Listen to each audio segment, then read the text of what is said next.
Okay, so that in case you encounter problems with Wi-Fi connection along the way, or you get distracted, or you need to stand up and get water and you miss some parts, no problem. Go back to the recording, which will be available for you.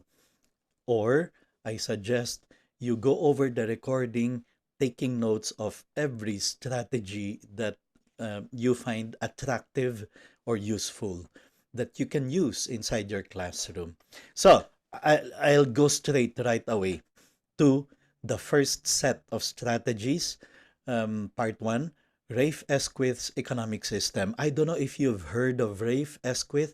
He is the best teacher um, of character formation, but he does not teach character formation. He forms the character of his students through these various strategies that he puts in his classroom. He has been teaching for the last 28 years, grade 5 kids in a poor community in Los Angeles called Hobart, where many of the students end up failed, kicked out, or even jailed, except every single student who passes through his grade 5 class. How does he do it? I'm going to share some of those strategies. Um, his students, most of them end up in the top Ivy League schools like Harvard, Stanford, Yale. They are highly successful. How did they do it? I'll share with you those strategies. I talked about him last week when I mentioned the delayed gratification. Those concrete strategies were from Rafe Esquith's book, Teach Like Your Hair is on Fire. Okay, I recommend this book to you who are looking for concrete strategies inside the classroom. Whatever subject you're teaching, how to form the character, look for this book, Teach Like Your Hair is on Fire by Rafe Esquith. So, most of his students are non-English speakers, or they have English as second language, Asian students mostly. And despite that, all of them get to publish a book by the end of grade 5. How does he do it? I'm going to share many of those strategies with you. And then, um, Sister Fatima, please send an email to catalystpds@gmail.com. No one will be able to get these details in the chat box. Okay, just send please an email to catalystpds@gmail.com to request for those. Same thing for those of you who may not have gotten your certificate, but I looked at the form. There were 78 out of 83 last week who got their certificates already. So I'm going to give the link for today's session later. Okay, let's go to the first set of strategies, economic system. You know what Rafe Esquith realized one day?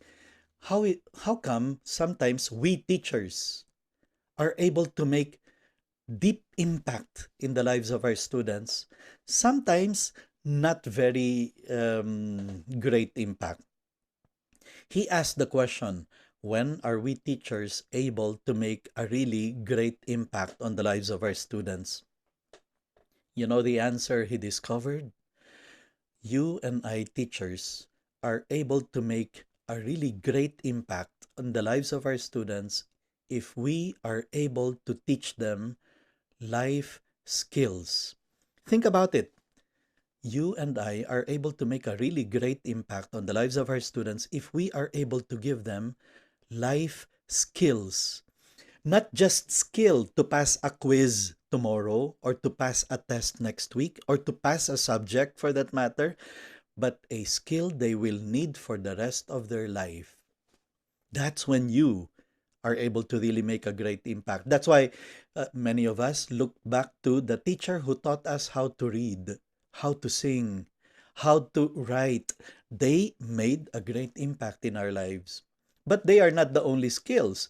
There are other skills like how to survive life, how to solve problems that come our way, how to have a um, strong character, how to become respectful, responsible persons. If we are able to give this to the students, then you have taught them life skills and you have made a great impact. And so, this is what Rafe did so that he could give the students life skills. He devised an economic system. This is what happens on his day one inside the grade 5 classroom. He will welcome them, he will make them feel so happy to be there, he will introduce himself, and then he will tell them this: class, we have a system to follow in this classroom. Rafe classroom, the room 56. For 28 years, he's been using the same classroom in Hobart's elementary school, the room 56. And so it became known as the economic system of room 56. This is what he tells the students. Okay, class, the seats, the chairs you're sitting on, you will need to pay monthly rental for the use of those chairs. Life skill, right? Nothing is free in this life. You want a house, work on it. Nothing is free. And if you cannot pay the monthly rental of your chair, sorry, but you have to sit on the floor. Life skill, right? If you don't pay your monthly house rental, you have to leave. He's teaching them skills that they will need to survive life. But he tells them, don't worry, you can apply for a job inside room 56 so that you can get salary. Isn't that how life works? You want to have money? Aba, you work on it. You have to get a job. And on day one, Rafe Esquith will distribute to the students job application forms. Real job application forms. Someday these kids will grow up, will apply for a job, and they will look back and say, I've done this before. I did it in the grade 5 classroom of Rafe Esquith. Life skills, right? So he will tell them, okay, class, here are the job openings that you can apply for.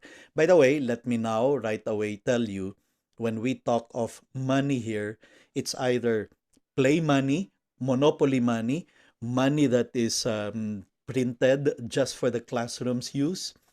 In the case of Rafe, he even already has a room 56 currency because he's been doing this for year after year after year. He already has the room 56 currency. Here, class, are the job openings you can apply for. Here's the first one: banker. For every 5 students in the class, one will serve as a banker, keeping track of the income of the 4 others, the interest of their money, and what they need to be paid and what they need to pay for their monthly rental, etc. Now, if you are going to, and the salary is $600, okay? And if you are applying for the banker job, you need to produce two recommendation letters from previous teachers, past teachers, who will attest to your integrity, that you will not steal money. Grade 5, day 1, and they are learning a very important life skill. Someday, they will need to get a reference letter, a character reference letter, an endorsement letter. And therefore, grade 5, day 1, and they are realizing how important it is to have integrity. That people should be able to say, this man is honest. He will not cheat. He will not lie. Very important life lesson. The lesson of need for integrity. Okay, but here's another job you can apply for, and it's the biggest paying job of them all: janitor. $50 more than the salary of a banker. Day 1, and the students are learning a very important life lesson. It's not about the position, it's the service you give that gives value to your work. And that's why the room of Rafe Esquith is very, very clean, orderly, because there are janitors paid a salary to keep order, to maintain cleanliness inside the classroom. It's spick and span. So, you can apply as a janitor, $650. It's not an embarrassing job because it's the highest paying job inside room 56. Here's another job you can apply for, graders. Now, let me mention this first. The bell rings at 7:30 in the morning, but the students of RAFE are inside the classroom at 6 a.m., excited to do math and English spelling drills. No wonder they all end up to be highly successful, even academically, because they do a lot of math and English drills. And the students are there inside the classroom at 6 a.m., not forced. They are excited to be there to do math and English drills every day and spelling drills. Now, some of you might be thinking, dagdag trabaho sa teacher. No, there are graders who are paid to keep order in this, how do you call this, the drill papers, the uh, test sheets that they have to make available for the students, and they are the ones who check the papers because there are answer sheets, and they are the ones who keep track of the record, the grades that they get from the drills, and they are the ones who um, keep order in all these files, the graders. They receive the salary of $575 a month. So that's not added work for the teacher. There are students, graders, who apply for this job who will take care of that, keeping order in the files of the drills and grading them and keeping a record of the results of their drills. So that's one more job. Here's another job, messenger, because sometimes we need to send somebody to the office, borrow a laptop, borrow a video projector, messenger. Here's another job, police officer. So that even if the teacher is not inside the classroom, no problem. There are students who have this job as police officers. He divided the classroom, into 4 districts. Each district, there is one police officer who applied for the job, receiving a salary of $500 a month, and their job is to keep order and discipline. And every now and then, the police officers organize a surprise raid where they inspect the drawers, the cabinets of the students. If they are messy, disorganized, they are given a fine. Here's another job of opening. You can be a video monitor because Rafe Esquith, he's a very important strategy, keeps a collection inside the classroom of those life-changing movies and videos. And sometimes any video he can show them that will make them appreciate more the lesson in history, in English, in reading, in literature, they would watch those videos. Especially if he knows of movies that are life-changing with high impact in teaching virtues, values, bravery, courage, he would keep a library of them inside the classroom. And students can borrow them to watch at home. Of course, nowadays, this may not be as necessary because most of our videos are either in a USB or in YouTube or in Netflix. But nevertheless, just to drive home the point about the importance of having those kinds of life-changing videos, we need somebody to be in charge of the videos, the video monitor, $575 a month. Then we have the recycler, the glamorous name for trash can order cleanliness. Okay, the salary is $500. Here's another one, attendance monitor, because you teachers should not be wasting time checking attendance. I mean, that can be done by any student. Even a grade 5 kid can do that. And so we have somebody in charge of attendance. Rafe, in fact, warns them. By the way, this job is the most boring of them all because many times no one is late and no one is absent in the classroom of Rafe Esquith of room 56 because everyone wants to be inside the classroom. And you will know why when I show you later the reward system of Rafe Esquith. So that's another job. Here's another job, clerk.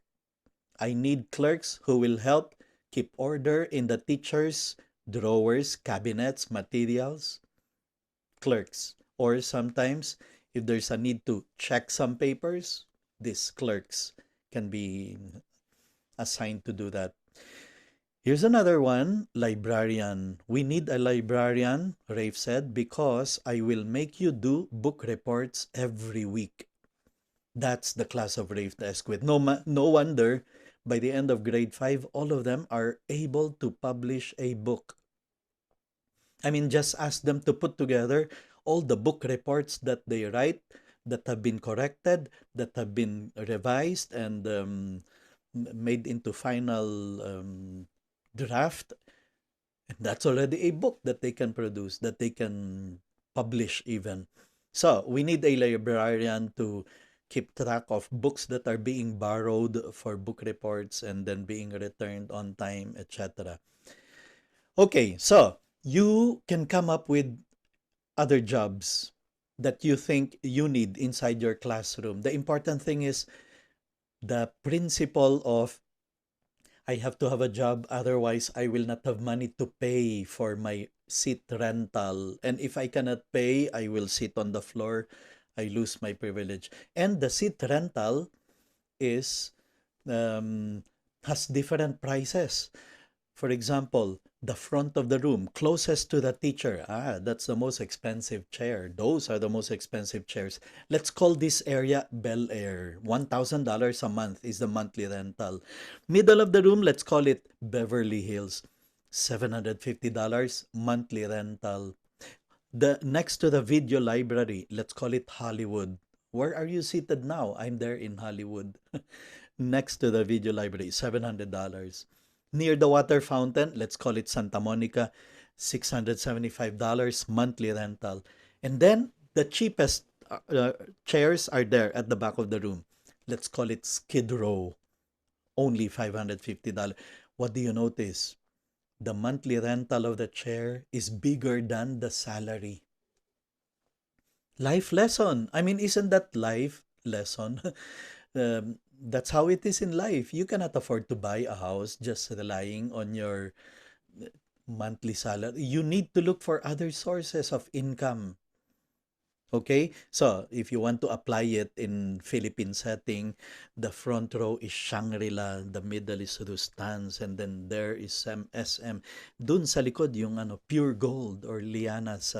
Saan ka nakaupo ngayon? Dun sa lianas lang ang kaya ng sweldo ko. So you can now I said you need extra income, and here are other ways by which they can earn extra money. Let's call it bonus money. For example, every time a student is able to get perfect score in the spelling test or the drills, $50. The banker will add $50 to the account of the person. 90% lang on any other test, $50. Pero if you get perfect, if you get perfect score on any other test, the banker will put $200 additional dollars in your account. You complete a weekend video assignment. Di ba sabi ko, they can borrow a movie, one of those life-changing movies, watch it, and when they return the film, the video, they have to submit, together with a video, answers to 3 questions about the movies that will bring out the life lessons. For every movie they watch and they submit the answers to 3 questions, $50. So some students will bring home not 1, Not two life-changing movies, but sometimes even three or four over the weekend to watch them. Remember, these are life-changing movies that teach about values and virtues. Now, perfect attendance for the month. Wala kang absence, the banker puts $100 to your account. That's why I said nobody wants to be absent. Coming to school early for extra math, extra spelling, extra English drills. $100 every single day that they come early. That's why I told you they don't feel forced. They are excited to be there at 6 in the morning to do math, English, and spelling drills. Now, after the bell rings at 3:30 for dismissal, but the students, most of them, if not all of them, stay until 6 p.m. every day to rehearse for a Shakespeare play. Because every time they attend a rehearsal for a Shakespeare play, they get $100. And that Shakespeare play, by the end of the year, they're able to stage it, inviting parents to come over. And at a certain time every year, they now get invited all over the United States to perform the Shakespeare play. That's why they became the Hobart's Shakespearean Theater. And for that, Rafe Esquith even received a special recognition from the Queen Elizabeth. May she rest in peace. So, um, theater, Shakespeare theater. For every day that they join the rehearsals, they get $100. Join the school orchestra, $100 extra money for them. Joining the school chorus, $100. Playing guitar with a teacher during recess and lunch, because this is Rafe Esquith strategy. During recess and lunch, those who want to learn how to play guitar, or those who want to learn how to play the keyboard, he would make himself available to teach them. By the end of the year, all the students know how to play the guitar, the keyboard, or both. Because for every day that they join the class on guitar, they receive extra bonus money. I mean, this is really life-changing for them. But the biggest reward is also being complemented by another teacher. You can add some more bonus money ways for them to earn extra income. Now, some of the students become so rich because of doing all this and more, that they are able to pay the banker three times of the monthly rental. If you pay the banker three times of the monthly rental of your chair, you own the chair. You will not need to pay monthly anymore. Okay? So, you buy the chair instead of monthly rental. Life skills, that's a life lesson. It's better to own than to rent. So that's how they earn extra income. Some of them become so rich, aside from buying their own chair, they buy the chair of their classmate. They pay the banker three times the monthly rental of the chair of the classmate, so that every month now they own the chair. Every month now they ask the classmate, now you pay your monthly rental to me. Grade 5, and they learn entrepreneurial skills. I mean, this is amazing, and the students are excited doing this. By the way, Rafe Esquith classroom is self-contained. He is the only teacher the whole day. From the first subject to dismissal, he handles all the subject, including PE and reading and science and math. And so that's a self-contained classroom. He handles all the subjects. But there are also fines.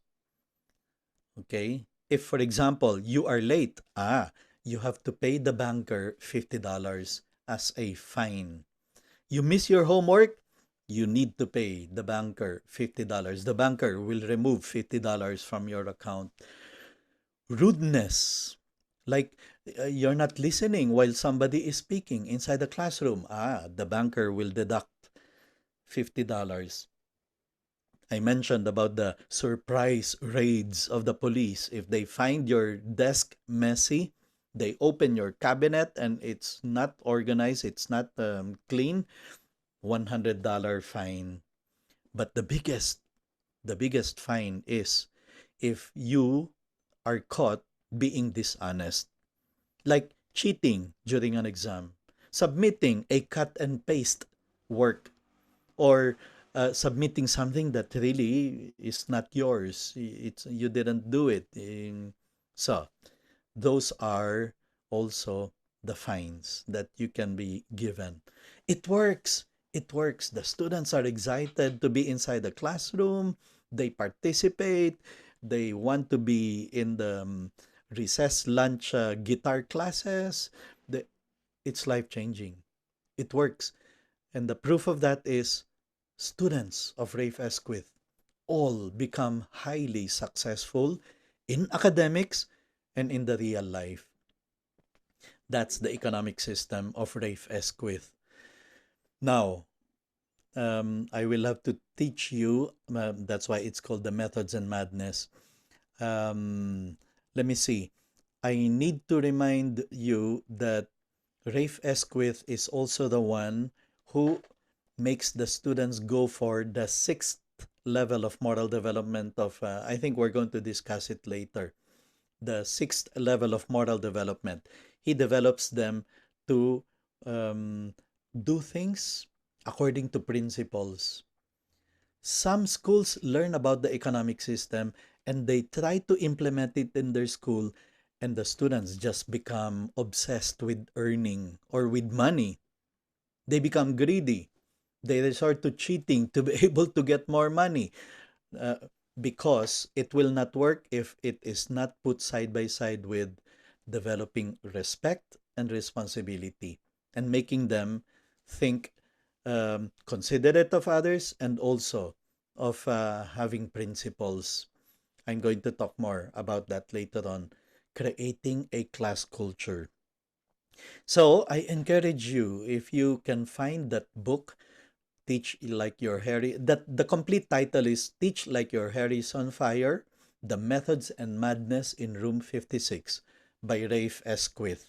If you can find that book, a copy of that, I'd encourage you to learn from him, from that book, strategies, including this one. And then I mentioned about the movies. He makes them watch a lot of movies. Any movie that they can find to help the students understand better the lessons, he would incorporate into his class. By the end of the year, a student in his classroom would have watched around 100 movies, many of them life-changing movies. Okay? Now, here's another strategy of Rafe Esquith. You can also copy from him. um, how do you do your review in the class? Di ba? Pag meron kang exam next week, the math teachers, this is what many times you do. You write a problem on the board, you call for volunteers to answer on the board while everyone is watching, and then you correct their answers. That's how you do your review, right? As a way of preparing for an exam, let's say next week. That's not the strategy of Rafe Esquith. Here's what he does. Because in the US, most of the time, if not all the time, the exams they make have to be multiple choice. Multiple choice. That's the easiest to correct. And so most of the exam, in fact, most of the entrance exams, even here in the Philippines, are like that. Multiple choice, right? You're given 4 or 5 choices as answer. Now, here's his test taking strategy. He would write a problem, math problem on the board. Division, subtraction, addition, multiplication, whatever it is. And then this is what he'll do. Okay, class, here's the problem. What are the possible wrong answers that will appear in the test paper? Somebody will raise his hand.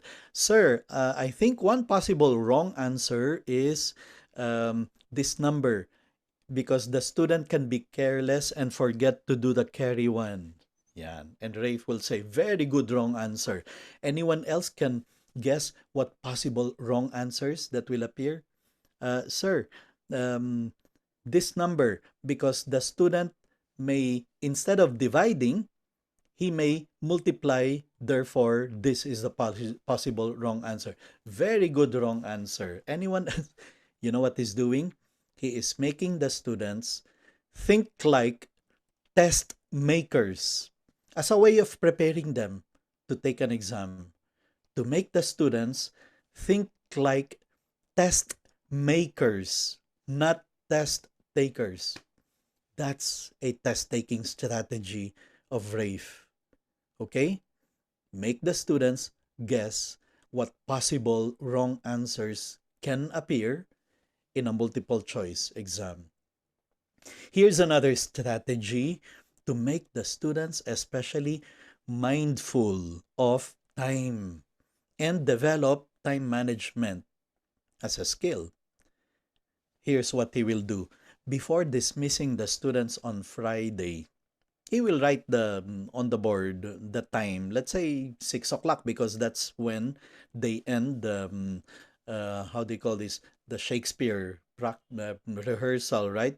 Now, in your case, let's say Friday, 4 o'clock, they're going to leave school, and you expect them to come back on Monday, 7 a.m., and then you will make them compute how many hours do you have from the time I dismiss you to the time you come back. And they will compute and they will say 63 hours. Very good. Now, Friday, Saturday, Sunday, class, please make sure you get 8 hours of sleep every day.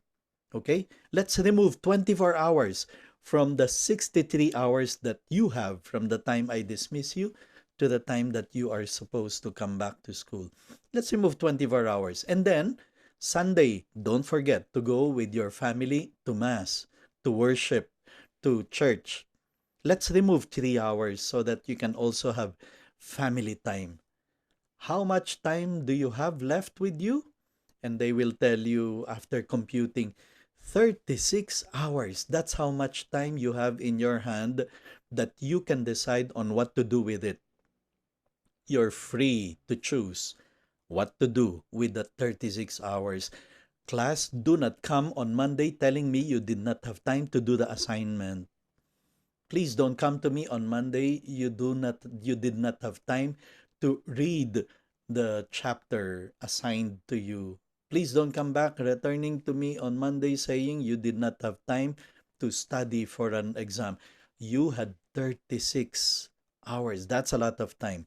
You see, you make them realize that they have time, that it's an excuse to say I couldn't finish the homework. That's a lot of time that you have in your hand.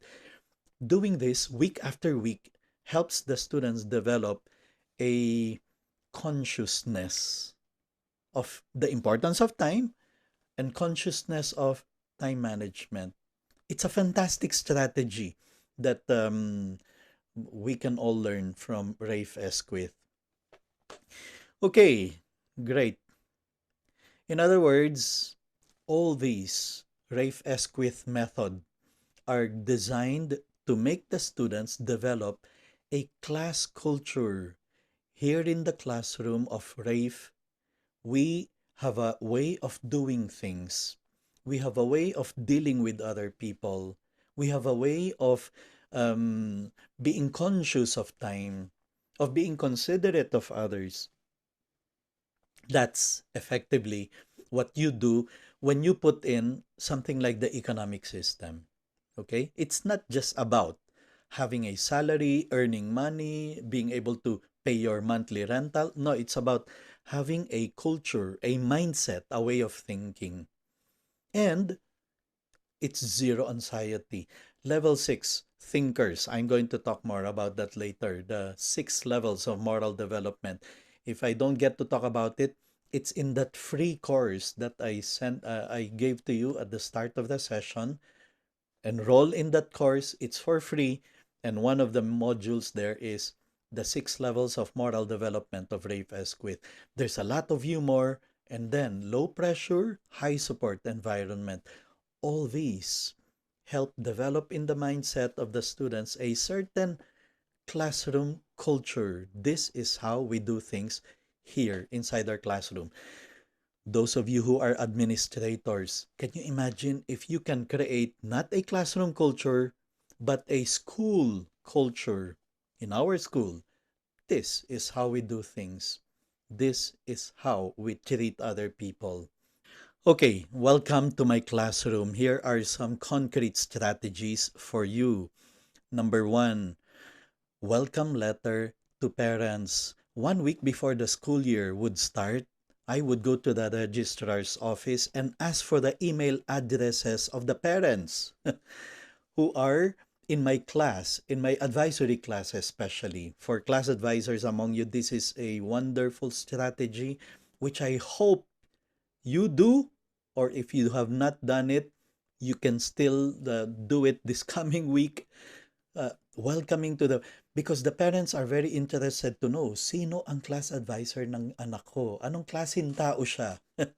So I send a letter, an email to the parents of my students, because they usually put their email address when they enroll, right? Just 4 paragraphs or 3 paragraphs. Number one, I welcome them and I tell them who I am. I don't keep them in suspense. I want them to know that I know what I'm doing. I'm an expert. I've been teaching for many years. I have this degree. I have this MA. I even have this PhD. And I have been teaching for so many years. It's like assuring them, right? You know what happens when you go to a doctor's office? What do you see in the waiting room? The diploma, certificates of the doctor, because the doctor wants to assure you, I know what I'm doing, I'm an expert. Kalma lang kayo. Chill lang. Thank you for choosing my office, choosing me to be your doctor. Lawyers, the same. You go to a lawyer's office. Outside the office of the lawyer, the waiting room, what do you see? Certificates, trophies, um, diplomas. Then how come teachers, we don't display our diplomas and our certificates that we've attended so many seminars?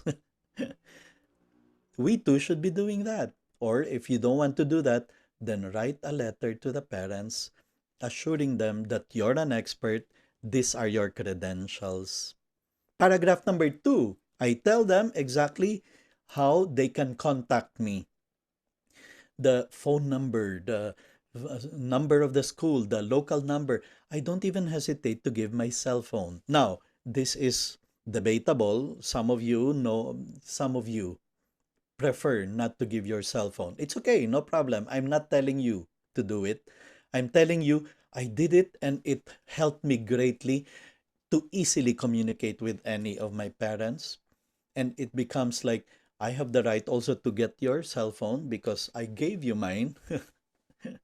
And they find it very easy to communicate with me. It has made life so easy for me. But again, I'm not telling you to do it. I'm telling you I did it and it helped me a great deal. I even tell them exactly the best times of the day to call up the office when they can call me up. It's good. It makes it easier. And then third paragraph, I tell them about the class website that we have, where I'm going to post announcements and reminders, and in other words, to make communication very easy. Many times, by the way, I also add in the third paragraph, please make sure your son brings with him his PE uniform on day one, because on day one, I would usually make my class do a lot of team building games. I make them play dodgeball. I make them play charades. I do a lot of team building so that for the rest of the year, I never have to deal with bullying.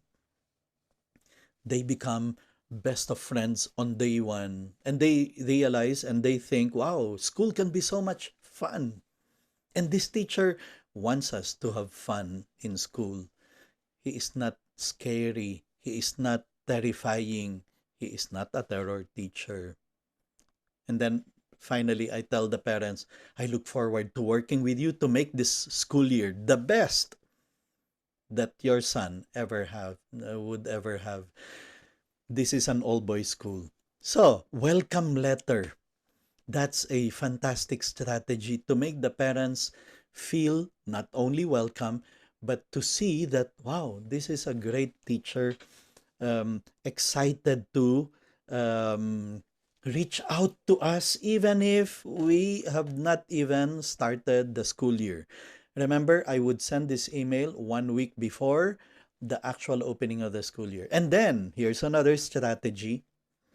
When the students enter the classroom, they're going to fill up this student information sheet because I want to know as many things as I can even before I actually start talking to them. When they enter the classroom, on top of their table, they're going to see this student information sheet that they're going to fill up. I want to know their hobbies, their interests, awards that they received. I even want to know when is the anniversary, wedding anniversary of your parents so that we can greet them. And then I'm going to find out your father's name, where is his office, do you have his cell number, when is his birthday so we can greet them, so that we can greet your father on his birthday. The class can send a birthday card. And you know what usually happens? The parents will send birthday cake for the class to share on their birthdays. They appreciate it. They appreciate it very much that the class, not just the class advisor, not just the son, but the whole class remembers them on their birthday. Your mother's name, her birthday, is she working, her cell number. I want to get all this information on day one. And then, do you have brothers and sisters? What are their nicknames? What are their ages? It works.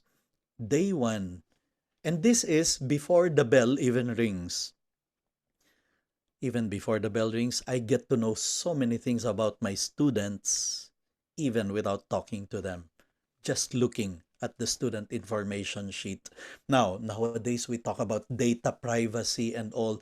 Oh, come on. There's no data privacy in a family, right? I mean, your sister is not going to be angry that you know her birthday. Of course not. We're a family here, and that's what we want to happen. That's what I am creating, a culture of we're not just a class, we're not just class numbers. You are all members of a team, a family, a well-bonded community that's going to work together for your success for the rest of the school year. And this is my classroom. Welcome. You see the pictures there of our activities throughout the year. Every time we have an activity, like we go to Enchanted Kingdom, some pictures will end up on the bulletin board. Now, here's a very fantastic strategy. I don't know where I learned it, but it has greatly helped me in my advisory, especially. Whatever subject you're teaching, you can also do this kind of reward system. So, this is my advisory, grade 5, and every one of them, every single student would have this name card hanging on the board. On one side is their name, at the back is just plain white. And then I announce to them, okay, class, every time you contribute to class unity, class prestige, class honor, every time you contribute to class prestige, class honor, you get one sticker, one tag, I would call it. It's just like a colored sticker, tiny piece of paper that I can tape, or especially if it is the how do you call the stick on the sticky papers.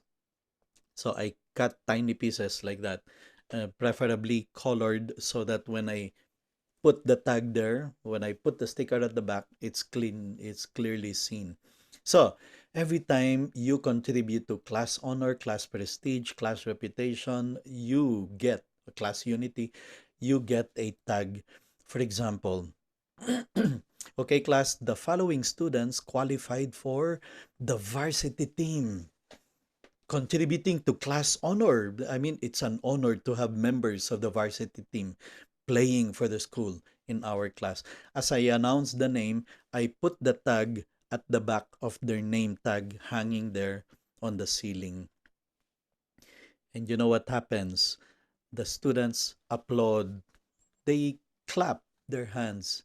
But there are five of them, and I put another one and another. By the time I reached the fifth, the clapping has turned into cheering. They are cheering for the achievements of their classmates. That's a culture of camaraderie, friendship, unity. Okay, class, the following students qualified for the Glee Club. And that's class honor, giving honor to the class. And as I announced the names, I put the sticker, the colored tag at the back of their name tags. The following students joined the Enchanted Kingdom trip of the class last Saturday, contributing to class unity. They all get a tag, and most likely the whole class was there in Enchanted Kingdom. The following students got a perfect score in the exam, contributing to class prestige. And as I announced the name, I put the tags at the back. The student with the biggest number of tags by the end of the quarter, the top five, the five students with the biggest number of tags at the back of their name will receive a certificate that I print out saying students of the quarter. And by the end of the year, the students with the biggest number of tags will be declared the student of the year of the 5B Best Bets class. Now, the most important thing they're supposed to do inside the classroom is study, right? And study hard. Therefore, that has to have the biggest number of tags. If you are third honor by the end of a quarter, I'm going to put 5 tags on your name tag. If you get second honor, that's 7 tags, 7 stickers. And if you get first honor, that's 10 tags. And it takes time for me to put the stickers one after another because 10 is a lot. But that clapping turns into applause that is loud, that turns into a cheering. I have created a culture of celebrating excellence, a culture where you celebrate achievements of your classmate, of your friend, because all of them become best of friends at a certain point. It works. It works. And then I also can put in there, okay, class, if your parents attend the PTA meeting, di ba? Most schools would have that, right? And many times it's very difficult to get the parents to come. Sometimes you have to dangle the report card. Parents, you want to get the report card? Come. You will have to attend first the talk, and then we will distribute the card to you. So that's like a come on. I better attend the talk because I have to get the card of my son, of my daughter. Well, not me. I just tell the class, okay, class, if your parents come for the talk, the parenting talk, in Southridge, we have 3 every year for the parents. Some classes have a hard time getting 100% attendance. Not me. I always get high percentage of attendance because I tell the class, okay, class, if your parents come, I'm going to give 5 tags. Oops, the light went off. Okay, I'm going to give 5 tags to you. So, the students excitedly remind their parents every day, Mom, you have to go to the parenting talk. Ha? Kahit mag-sign ka lang. I need the 5 tags. Okay, so that's the room. And you have there, on day 1, I made them choose what motto are we going to have for the class? And we chose 5B, best bets, be the best is our motto. So that's the class. Okay, now, on my last year in Southridge in 2009, I handled grade 7. Nobody wanted to take grade 7, no? 7D. There were 4 sections. And I said, okay, I'll get grade 7D. Because anyway, many of them passed through my grade 5 already. Okay, now I want to share with you, dear teachers, some first day of the school year strategies. Sabi ng research, students have three three main questions on top of their mind on day 1. Well, most of you, if not all of you, already finished your day 1. It's okay. Next year, you can keep this in mind. 3 questions on top of the mind of all the students. Question number 1, am I in the right classroom? Question number 2, can I sit anywhere? And question number 3, who are you as a teacher? What kind of teacher are you? According to research, those are the top 3 questions on top of the mind of every student. Am I in the right classroom? Can I sit anywhere? Who are you as a teacher? Now, I'm going to answer those questions. I have answered those questions even before the students enter the classroom. But let me first give me just 3 seconds. I think I need to turn on the lights so you can see me clearly just for a while. Huh?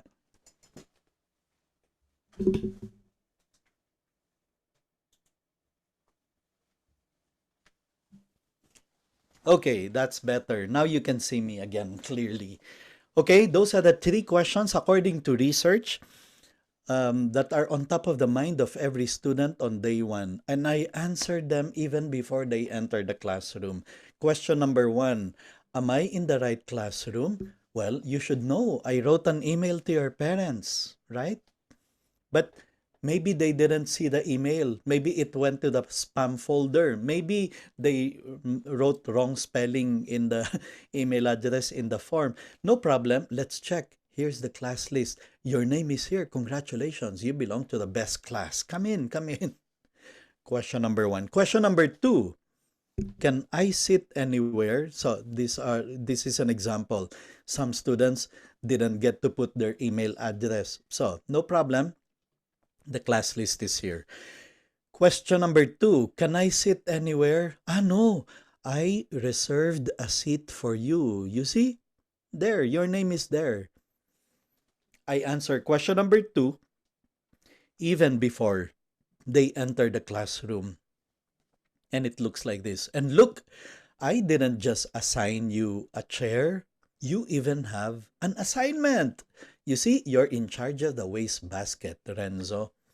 Uh, Sean is going to be line marshal. Derek is going to be collecting diaries of class numbers 1 to 14. Gabo will collect reply slips. This Marco is in charge of this alignment. You see, they have not entered the classroom and the message is already very clear. Here, we all have a role to play. Not only will you feel you belong, we need you because you have a role to play. Wastebasket, don't worry. Next month or next quarter, that will be changed. You will have another assignment. The message is very clear. And we have not even started the school year. I mean, we have not even started the classes. This is just entering the classroom. Question number 3. Who are you as a teacher? Diba? You were interested to know, ano kayang klaseng teacher ito? Terror kaya siya? Yung nakakatakot like some teachers I had in the past who traumatized me. Diba may ganyan minsan sa grade school? Especially, some kids get traumatized by some terror teachers. And I even remember hearing of a student who didn't want to come to school anymore. Who are you as a teacher? What kind of teacher are you? Or are you going to be like those favorite teachers I had in the past who really cared for me, really took care of me? I answered that question because I follow the suggestion, the strategy of Harry Wong. 1 hour or more before the bell rings, I would stand by the door to welcome my students with my biggest, widest, fakest smile. Some teachers are afraid to smile. You shouldn't be afraid to smile. Welcome them with that smile. And when some of them I recognize and I approach them, I've been looking forward to meeting you. I'm so happy to have you in my class. Come in, come in. Some others I see, are you John? You're so lucky to be here, to be in this best class. Come in, come in. I tell them all those lies. But they believe the lie because that afternoon they're going to go home excitedly telling their mom, their dad, Mom, Dad, I'm in the best class in Southridge. Well, let me correct that. Not that they're going to believe the lie, they're going to make it happen. They're going to make it happen. So, hindi pa nakakapasok ng classroom, I already answer, who are you as a teacher? I give them my biggest smile. I welcome them with a warm handshake and with a warm message of, we're going to make this the best year you've ever had. I'm excited to work with you. We shouldn't be afraid, and um, we should be able to say things like that to our students. So, on my last year, grade 7D, the class became known as the Daring Darters, and we had to change the motto, hindi na pwedeng be the best, driven to excel. Class motto, my dear fellow teachers, is a very important strategy. And look at how our classroom looked like. Every student, every month, there is a certificate given out by the principal for being the cleanest classroom, 100% attendance, zero tardiness, most complete in the parents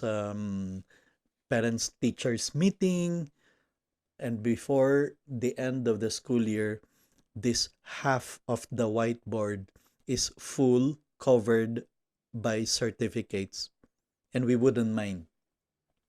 I mean, teachers won't complain that they are left with little space for writing. The important thing, you enter the sorry, the important thing is you enter the classroom and it's very clearly indicated this is the kind of culture we have here inside this classroom.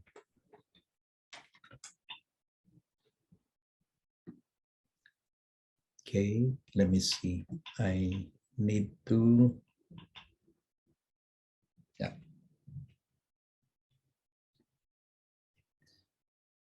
Okay, so then let's move on. That's my classroom. Okay, I mentioned to you about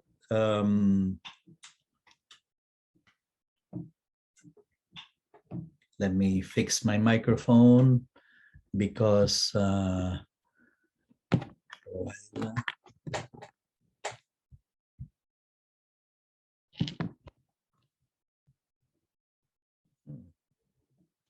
it's not working.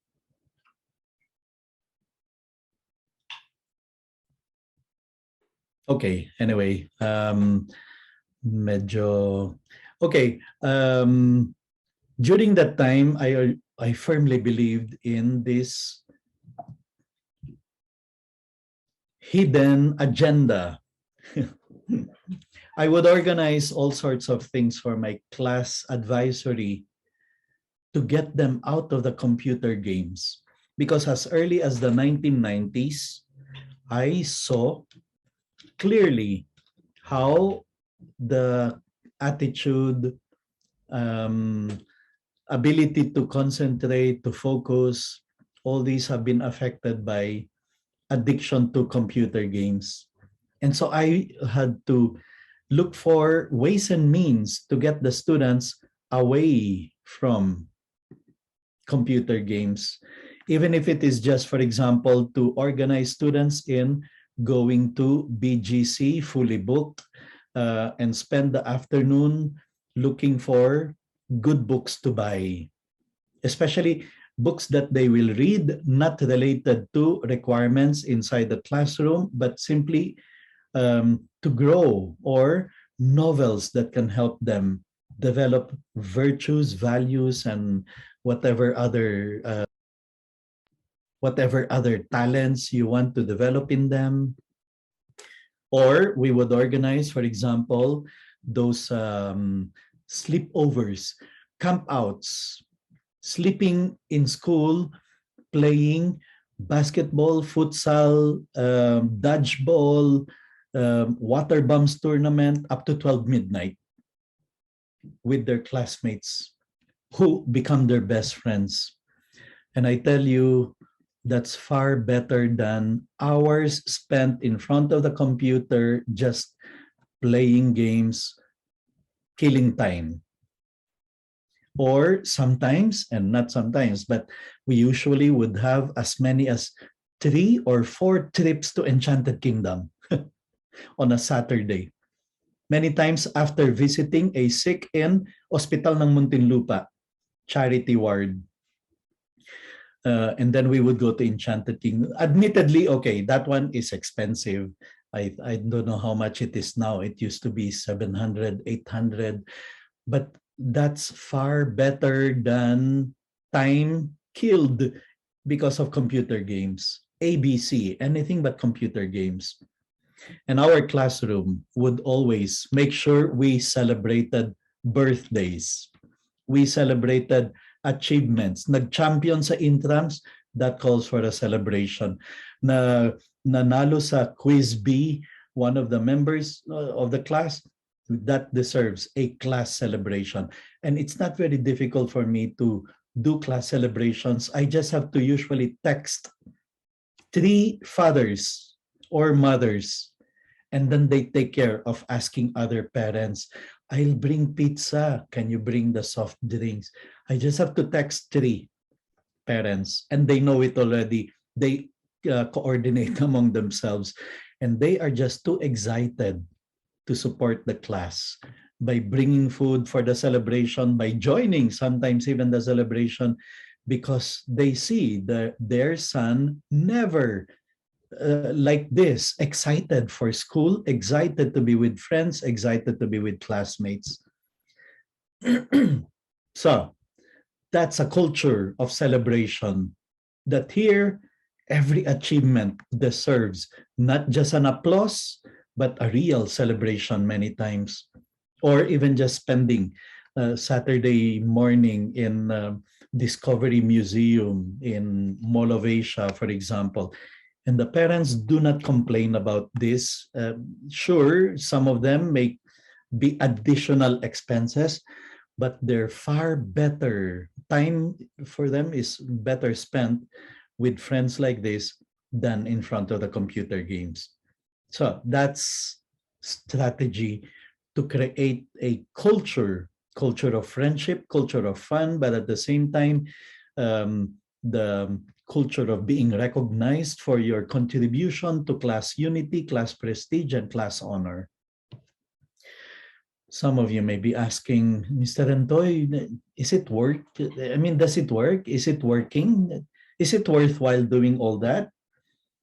And especially for some teachers here in this audience, most likely you're thinking, ano, pati Saturday, kasama yung mga bata. I need my me time. Okay, I understand and I agree perfectly with you.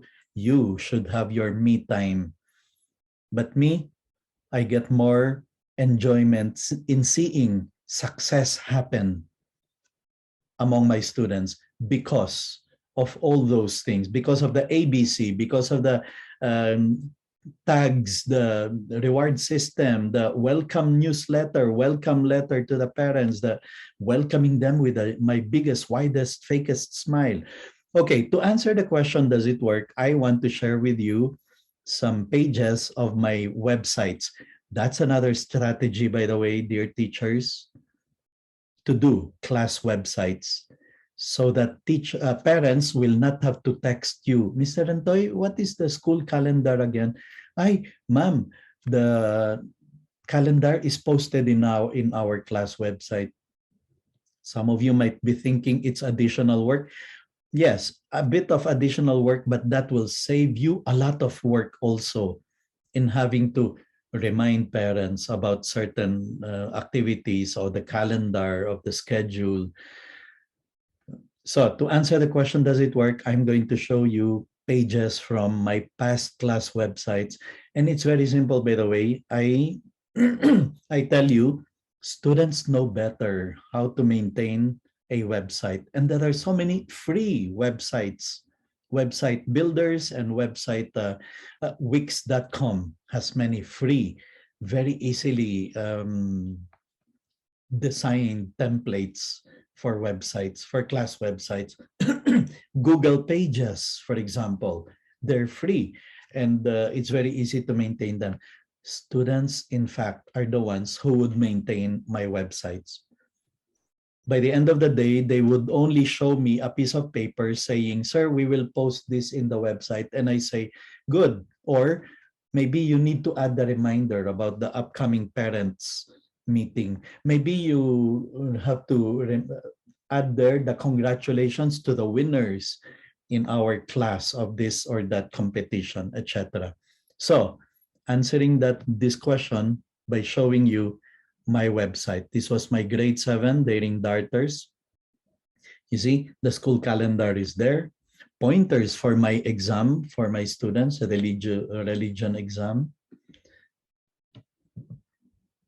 They want to know who the mentor. Nowadays, we call it my son's mentor. Every student is assigned a teacher who acts as a mentor. Or photo gallery is there, the class schedule is there. Okay, so 5B, best bets. Many years, this was the name of my advisory class. And look at what we posted here. PQF means Parents Quarterly Forum. I told you we require the parents to come for parenting talks, usually 4 times, but the fourth is father and son activity. So they are made to attend 3 parenting talks. And I always get 100% attendance, especially in the first one. 90% only for the second PQF, but that's already the highest in history of the school. 100% for the first, 86% for the second PQF. In a class of 25, 86% means tatlong parents lang ang hindi naka-attend. The 22 were there represented by the mother or by the father or by both. In 5B Best Bets, 86% of our students are in the honors list. And that's very high. It means in a class of 25, tatlong students lang ang hindi first honor, second honor, or third honor. And it's not because we lower the standards. It's because they want the tags. They will work hard to make it to the honors list. So does it work? Of course it works. It works. It's worthwhile when you start seeing your students seriously pursuing making it to third honor, second honor, or first honor. Or I never have problems with getting them to bring their gala attire on the days assigned. I'd never have problems getting my students to participate in school competitions, in activities. This is another school year, and it's still 100% PQF attendance. It works. It works. Now, this is very interesting. Congratulations. We did it again.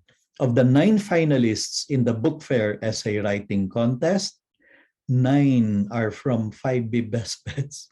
All the finalists in that school-wide competition were from our class. Why? Because they're driven. They want to contribute to class prestige, class honor, class unity. So, it works. We would always get the cleanest classroom recognition. We would always be highest pointer in the Search for Class Excellence Award. Those of you who were with me last week, I talked about the Class Excellence Award system.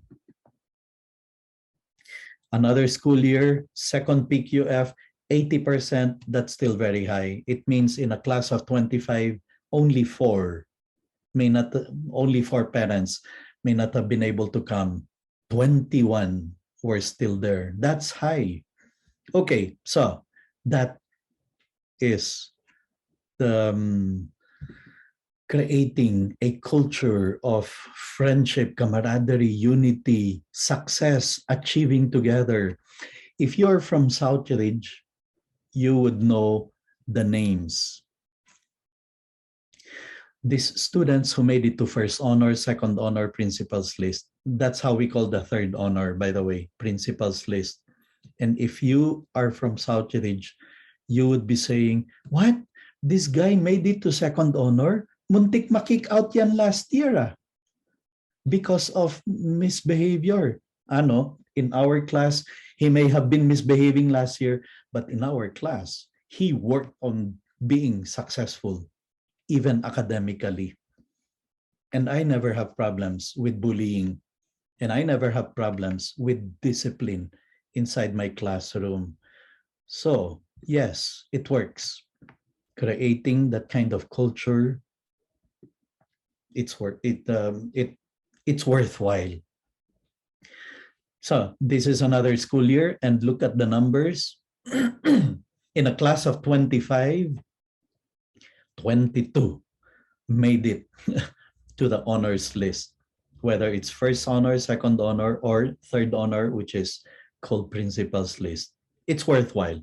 Okay, so the students I told you would just come to me with a piece of paper saying, sir, we will write this in the class website. And then I would look at it and say, dagdag mo yung upcoming PQF night. Ayan. O kaya, dagdag mo yung assignment in science. Or, okay, very good. Go ahead. And they would be the ones to update the website. It's not added work for me. I just have to approve what they're going to write, what they're going to put in there. And it works. That makes your job easier. Okay, let's go to having a class advisory vision. If I remember right, I actually talked about this last week.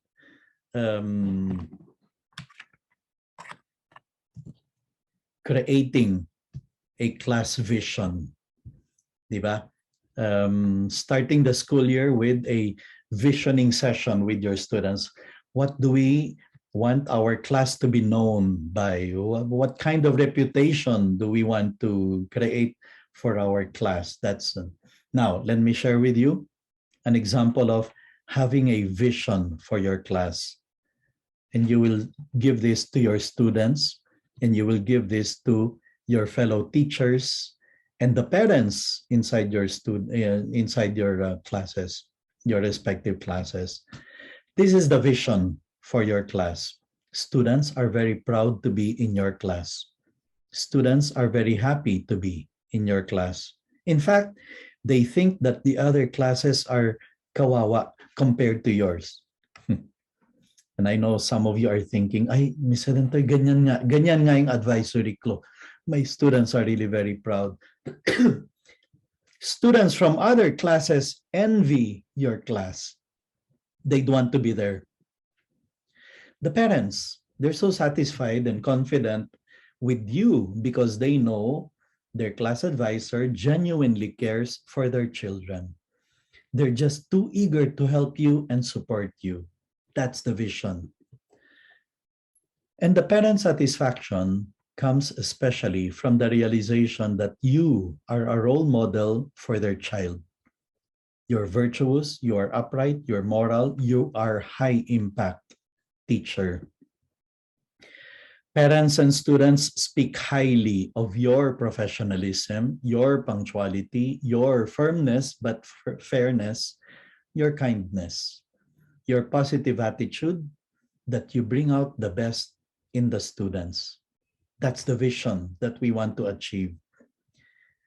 Parents may have complaints. Kahit naman sa ang eskwelahan, you can find parents who are reclamador.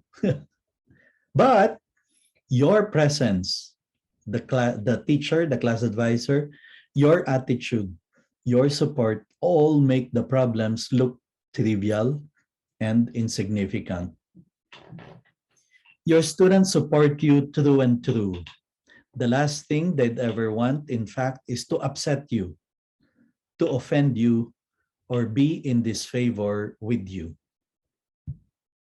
They may lose trust in some teachers, in systems even, in the curriculum, but your being their child's class advisor, teacher, mentor makes up for whatever shortcomings there are.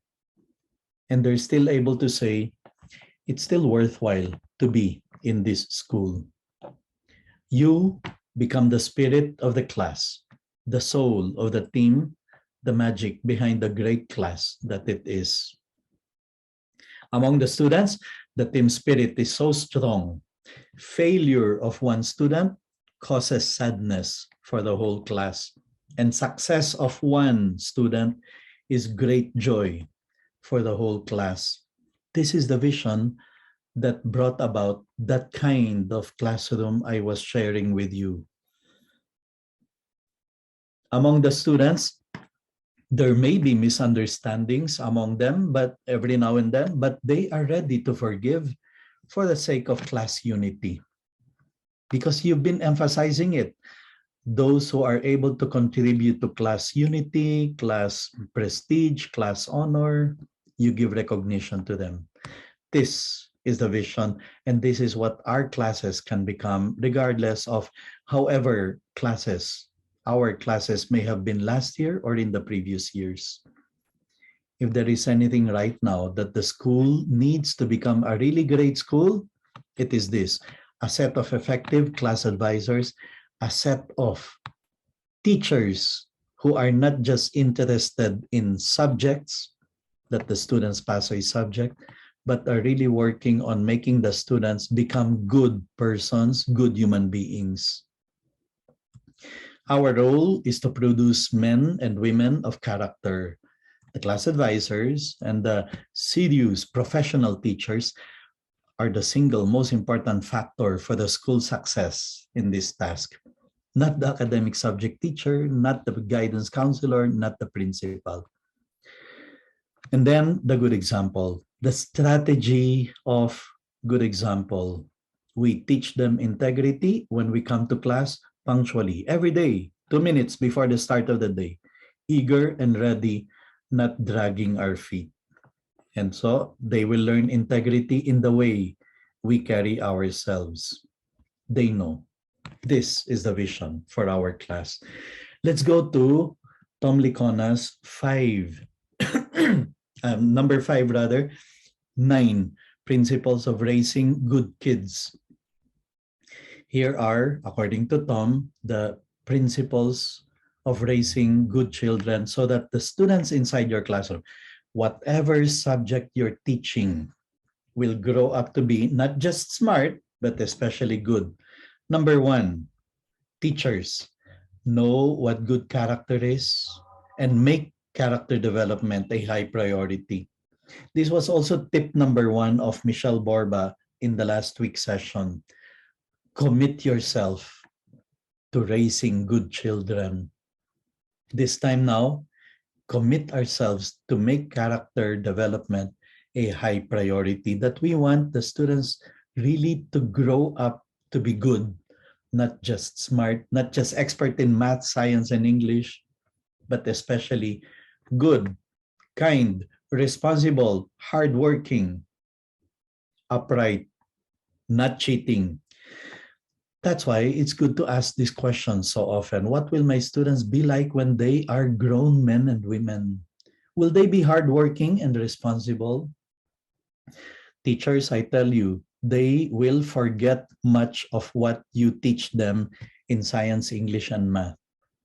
But they will not forget how you made them feel inside the classroom, how you made them more confident, more motivated, more energized, more inspired to succeed.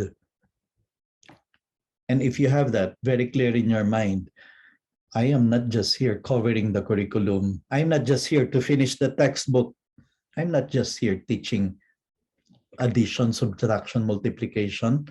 I'm here teaching these young people to grow up to be good men and women. Will they make loving husbands and wives and capable mothers and fathers? I mean, we teachers should be already asking ourselves, why are the young people like this now? Where did I go wrong? What could have I done better? I mean, we cannot be always putting the blame of on the parents. Kasi absentee yung nanay, nasa Dubai, yung tatay nasa Saudi. Problema yan ng parents eh. Yeah, but the kid spent hours and even many days inside our classroom. What did we do during the math time, the English time, to help them not just know the subject matter, but grow up to be good men and women? Therefore, it's good as a strategy of teaching for character. How might my actions now as a teacher affect those outcomes? Will my screaming, yelling help them? Will my showing them that I lose control of my temper help them? How might my actions as a teacher now affect the students? Okay, we've been talking about character, good character, values, virtues, moral development.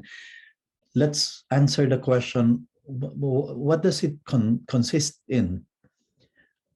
What are the essential virtues for a person to be called a man or woman of character? Well, let's answer the question through the classic writers like Plato, Aristotle, Thomas Aquinas. What did they say are the essential virtues for a person to be considered good? Here they are, 10. Each one of them is a strategy for you to explore. How can I teach good judgment? How can I teach golden rule, justice? How can I teach inner toughness, self-control, sacrifice for others, positive attitude, hard work, integrity, gratitude, humility? Well, all these, I tell you, teachers, show them by example. Each one of them is a powerful, very powerful strategy to form the character of the students. Don't just talk about good judgment, show them what is good judgment. Don't just talk about the golden rule, show them the meaning of the golden rule through your words and actions, etc. Principle number 2, love children. A teacher who is not able to love or incapable of loving children will have a hard time becoming good teacher. Alam niyo yon, yung marinig mo lang yung ingay ng mga bata, galit ka na, upset ka na. A person like that will have a hard time becoming a good teacher. Love the children in real ways, in 4 ways: affirmation, time, communication, and sacrifice. Attention and affirmation. We even notice their talents, their skills, their special gifts that maybe they themselves don't realize they have. Like when we call in for recitation, John, you seem to be always interested with airplanes. Can you talk to us about there? You are paying attention to what his interests are, and you are affirming it. Or coaches, PE teachers, you are in a best position to discover great talents and capabilities in sports of the students. Art teachers, work ed teachers, you are in a key position to help these young people discover their talents and other interests. Praise more than you criticize. That is a very important advice from Dr. Tom Licona.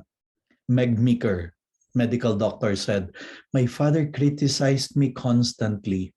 He wanted me to be tough. I guess he thought that by pointing out my faults, I would get better. It made me stop trying."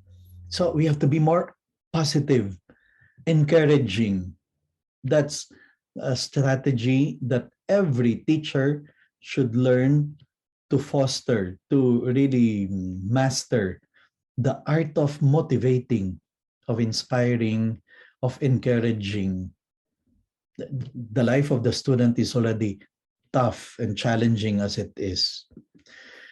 Number two, time. We need psychologically intimate face-to-face time with the children. So the strategy of talking to them outside of the classroom and outside of our subject matter is a very powerful strategy to show them love, concern, affection. That you are not just there interested to see them pass a quiz. You are interested to see them pass the test of life, become successful in life. Communication, the strategy of finding a way of being able to talk with every single one of them. But Mr. Rentoy, there are 70 of them. Okay, then you have to strategize a way of being able to talk with every single one of the 72, 75 in your class. Because communication, talking to them, communicating with them is one clear sign that you love, you cared enough. For me, teachers are clear examples of sacrifice. You don't even have to try very hard. Just come to class, show up every day. That sacrifice. Return the test papers on time, properly corrected. That sacrifice. Do not delay feedback that you need to give to the students, whether good or bad. That's sacrifice. Principle number 3, be an authoritative teacher, which is different from authoritarian. Okay. Part of being authoritative is that we expect them to show respect, to always speak with a teacher and with any authority respectfully in what they say and in their tone of voice, especially the young people today, no?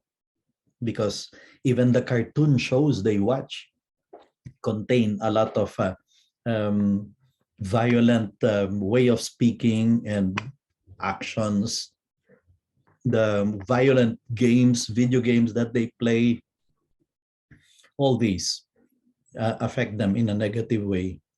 Number 4, and this is not the first time you're hearing it, modeling.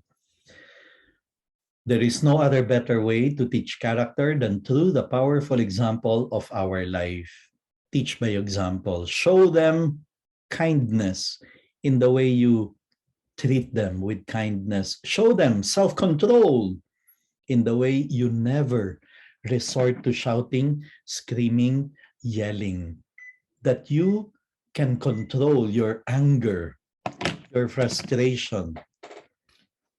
And then to remember that every moment with a student, with the students, is a moral moment. It's a time to teach them right or wrong.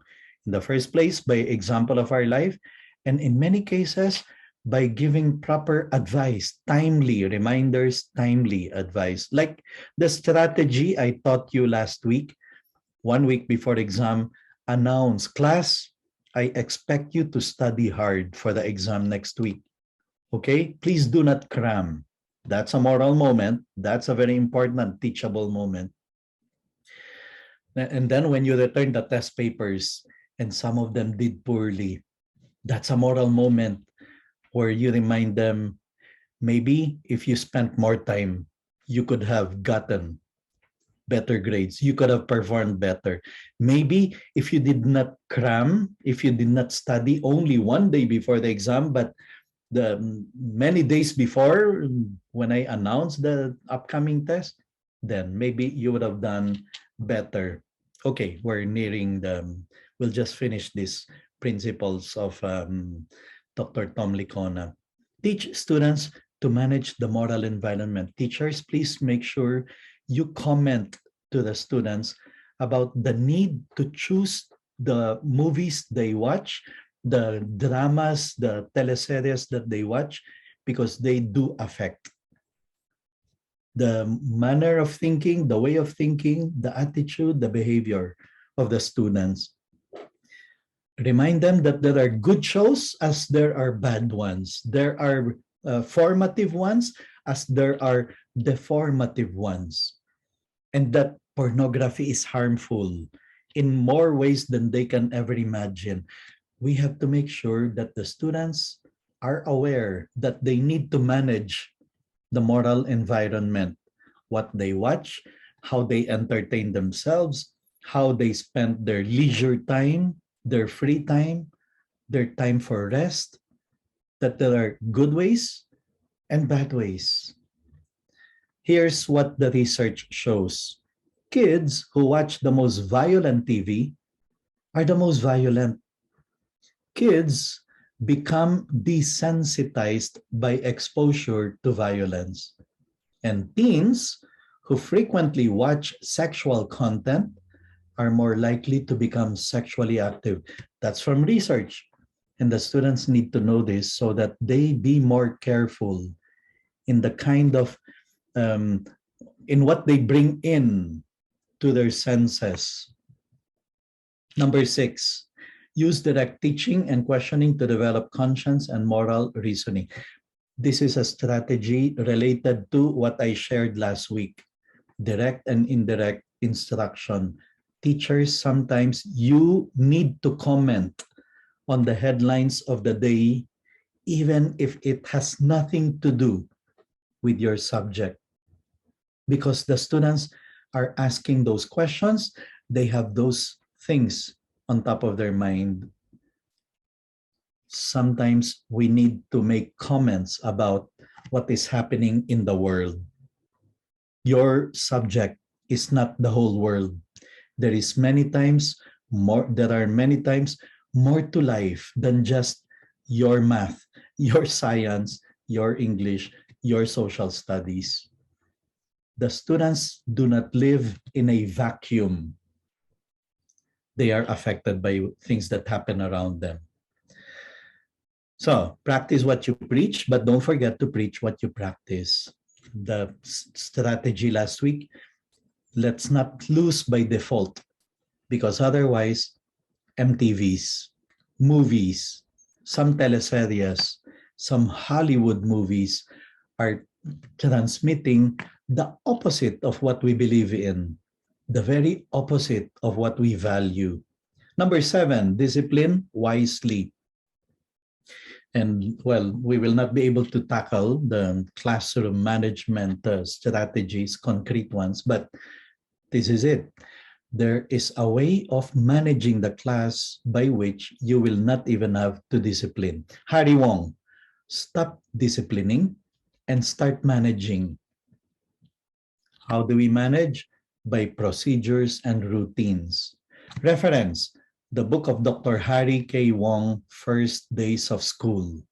And there are so many concrete strategies you can get from there on how to make the students do what you want them to do without you ever having to resort to shouting, screaming, and yelling.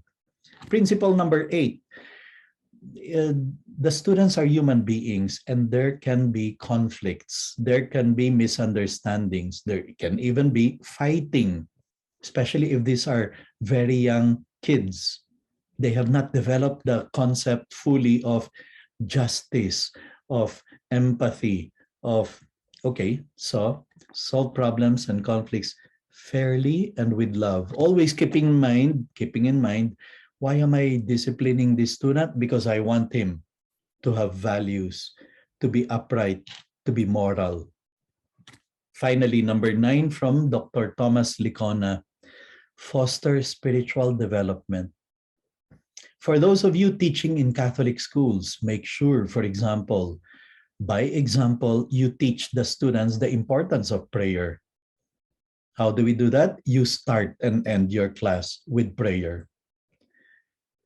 Fostering spiritual development is beneficial to the students for their growth, for their maturity, for them to grow up to be upright men and women. Here are what, well, not yet, not the research, but for example, whatever subject you're teaching, it's good to think of how can I bring into the discussion the big questions about life. What is the meaning of life? Why am I here in this world? Whether you're teaching English, science, social studies, even math, there are creative ways of being able to bring into your discussion these big questions about life. What work should I do? Will I need that math if I want to be successful as a professional? That science, I'm not preparing myself to be a doctor, but how can it make me a good, upright person in the future? How can I find to do love? Oh my gosh, even as young as grade 5, grade 6 kids now, they think about love. Who got crushes, attractions? It's important that we are able to guide them in being able to find correct answers to life's biggest questions. Why is there so much suffering in the world? Is this all? Is this life all there is? Is there a God? If there is, what does that mean for me? As I mentioned earlier, sometimes, even if it has nothing to do with the subject matter of the day, with the question of the day, but if there is a big event happening in the world today that is related to any of these or other big questions in life, we may need to bring in the discussion inside the classroom.